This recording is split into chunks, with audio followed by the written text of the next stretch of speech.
Hey friends, Happy New Year! I wanted to make a video response to Clayman41. He made a video on his discussion and theory of Lisanne Froon and Kris Kremers. Now he promotes the loss theory, the accident theory. And there was he made a long video and I was going to have like a refute it point by point, but there were so many things that I thought were error. I can't get to them all. But, if you watch the video and you ask me something, I'll respond. But there's a couple of things I wanted to go over about that video that he made. And first of all, Clayman41. Why do you continue to say that Blue, the dog, Azul, belonged to the host family? If you've done significant research on this case, you know that Blue did not belong to the host family. Blue, if it belonged to anyone, it was the restaurant, not the host family. So why do you continue to say the host family?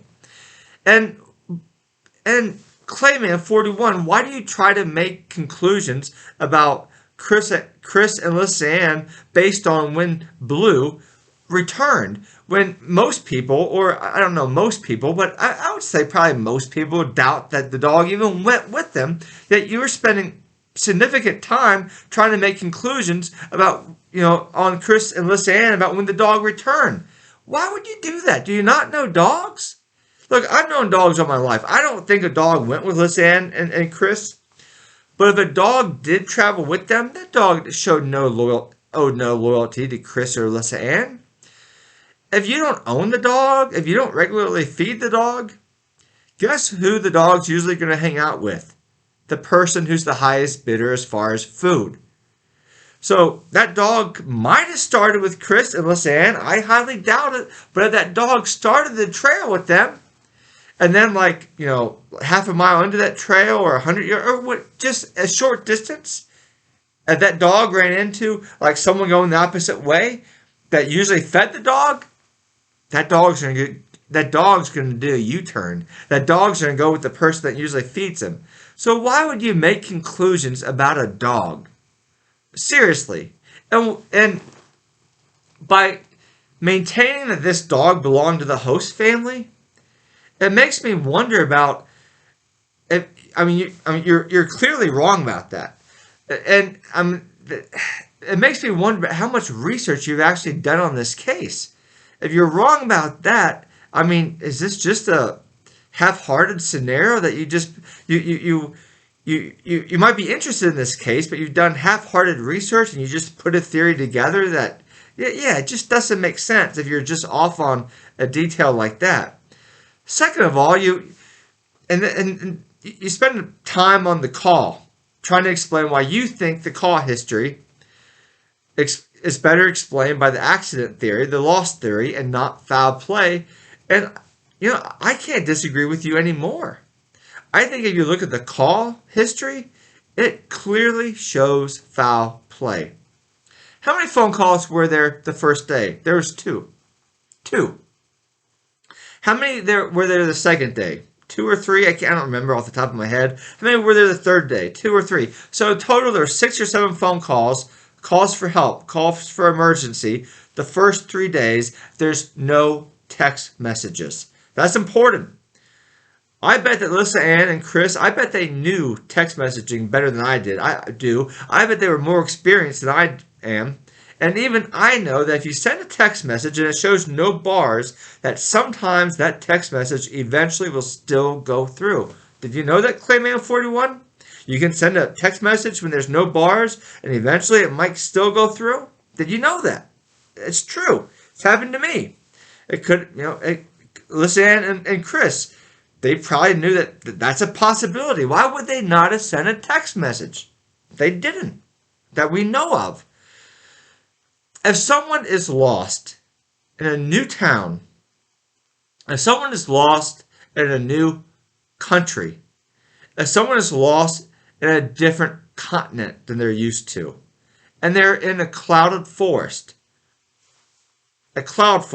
not a jungle, they're in a cloud forest, don't you think they would call for help more than 6 to 7 times over 3 days? Give me a break. Of course they would. And your idea that the reason they didn't call for help more was because they tried to preserve battery life? Well, the second day, Lisanne left her phone on all night and the battery ran out. So that makes no sense.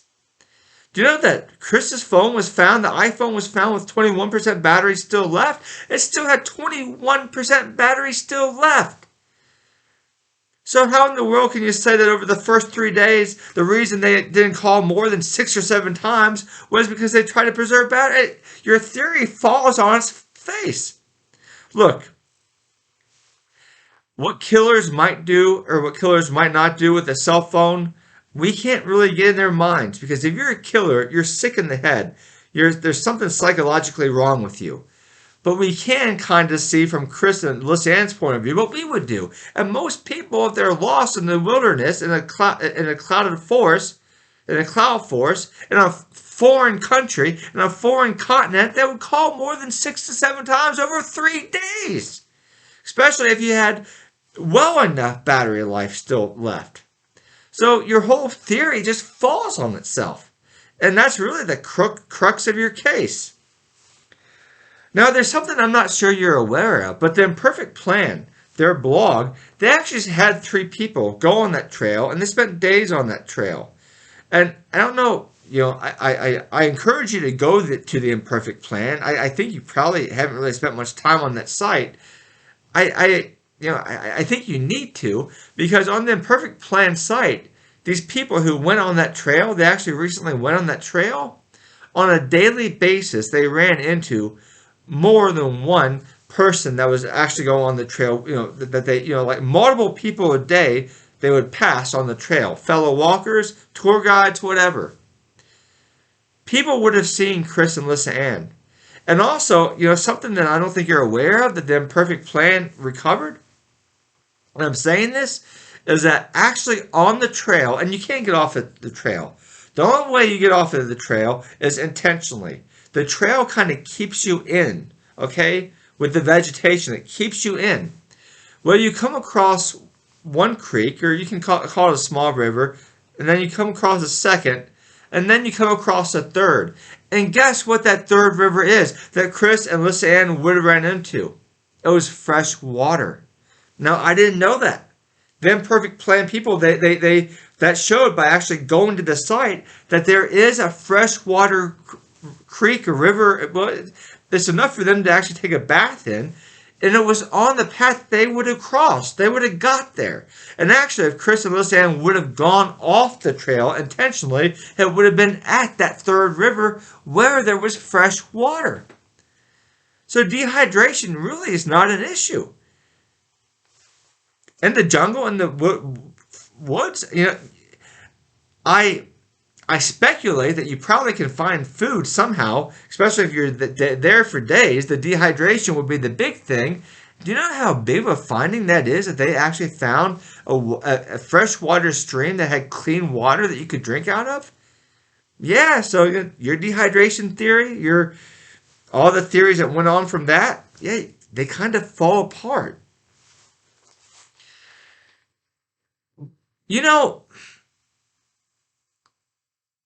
You had a piece of skin found.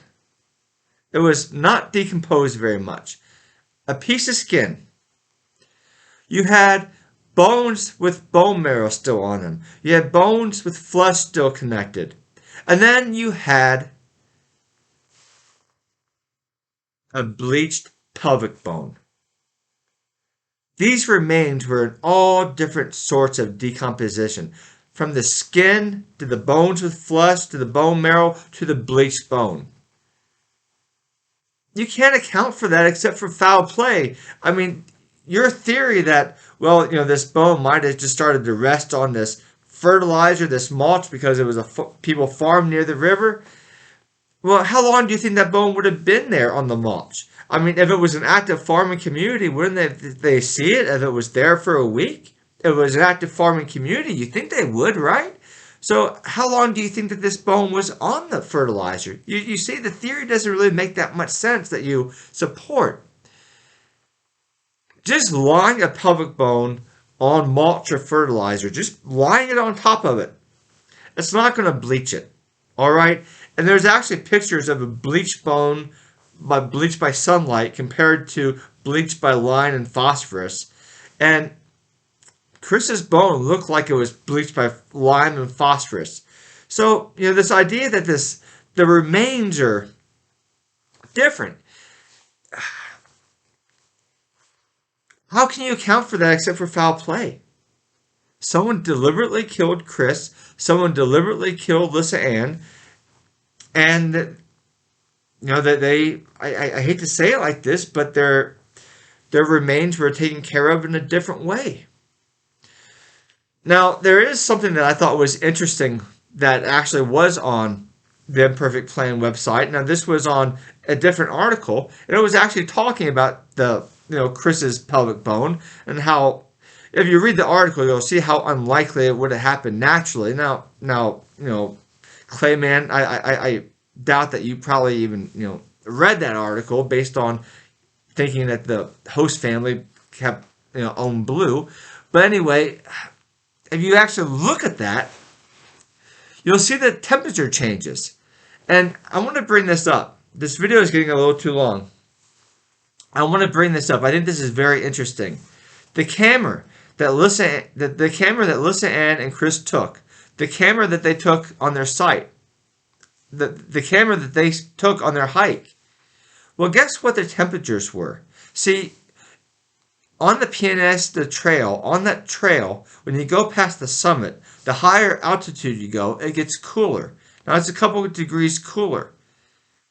Why would that camera, the internal temperatures of the camera, say it corresponded with the temperatures in Bouquet, not the temperatures on the trail? So that makes me wonder, what evidence do we really have that the women never came back from the trail? Your video, you don't mention the eyewitnesses. What eyewitnesses do you mention? I mean, maybe in passing you might have mentioned one. Offhand, I can't remember you mentioning, eyewitnesses. You might have, but you don't go into detail of all the witnesses that claim that, Lisanne Froon and Kris Kremers that actually came back, that they saw them in town. Why don't you go there? Because it doesn't support your theory? See, one thing I'll do is, even if it doesn't support my theory, I'll still talk about it. Why don't you talk about that? Do you know about these inconsistencies in the pictures? I encourage you to look at Backpacker Coach, his channel.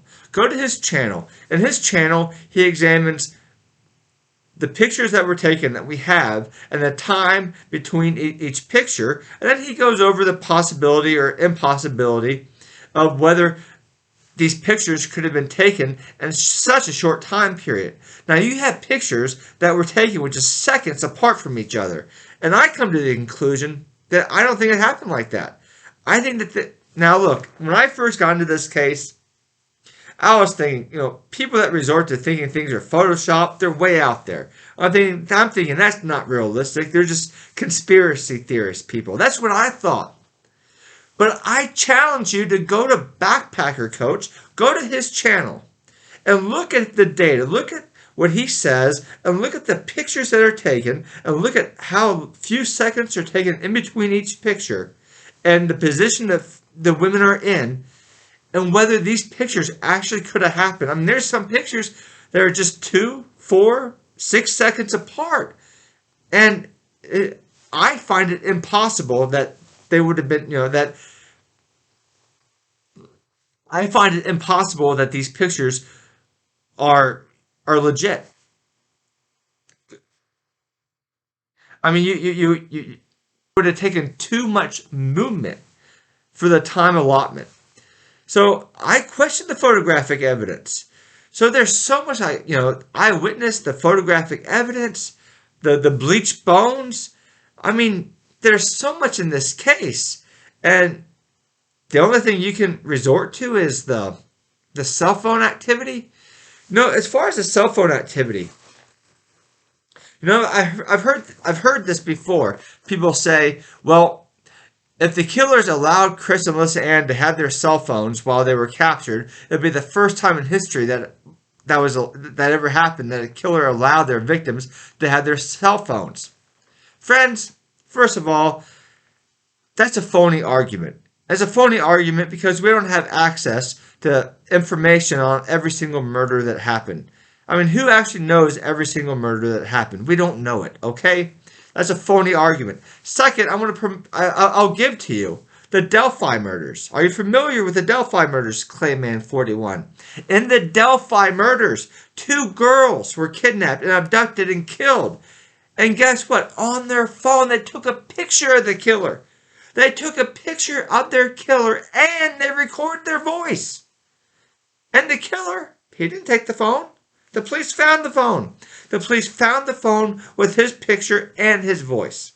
So don't say that a killer probably wouldn't let this happen, or in the history of the world, how many times, because you don't know. I don't know. We don't know how killers think because we're not killers. They're sick in the head. Anyway, friends,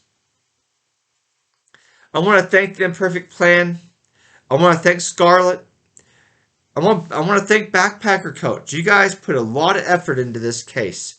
And thank you very much. And, God bless everyone who listened. And Clayman41, I don't mean disrespect to you. I'm passionate about this case because I see no reason to believe that foul play did not occur. And I want justice to happen.